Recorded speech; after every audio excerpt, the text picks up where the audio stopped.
Aujourd'hui, on explose un ballon rempli d'eau. Je vais utiliser une méthode qui peut paraître folle. Je vais jouer avec de l'eau et en même temps avec de l'électricité. Je ne peux pas utiliser un micro car les projections d'eau pourraient l'endommager.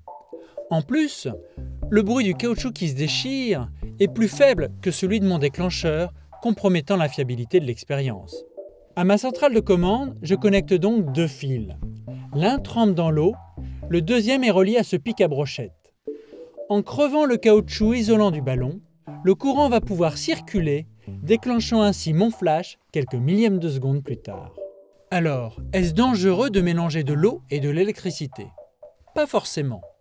Ici, la tension électrique mise en jeu est de 3 volts, l'équivalente de celle produite par ces deux piles électriques.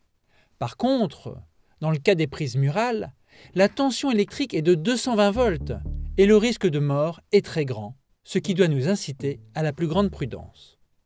On va plonger dans le noir, ouvrir l'obturateur et ici, le ballon est déchiré en le crevant par l'arrière. La déchirure du ballon se propage à 400 km/h. Puis, le caoutchouc se rétracte dans un temps 10 fois plus long. Et, dans un temps 10 fois plus long encore, on perçoit qu'en raison de la gravité, la masse d'eau chute progressivement. Sans caméra rapide à disposition, il faut donc crever 9 ballons, avec 9 temporisations différentes. À l'œil nu, nous pouvons concevoir la première série qui dure 200 millisecondes. Avec un appareil photographique, et un peu de chance, on peut accéder à la deuxième série qui dure 20 millisecondes. Et il n'y a qu'avec un automatisme que l'on pourra accéder à coup sûr à la dernière série qui dure que 2 millisecondes seulement. Au fur et à mesure de nos évolutions, nous accédons sans cesse à des niveaux de compréhension plus élevés. C'est comme si les réalités étaient multiples. La physique quantique nous indique que la matière est composée à 99,9% de vide. Pourtant, nous percevons une matière condensée. Ces deux réalités contradictoires sont pourtant vraies.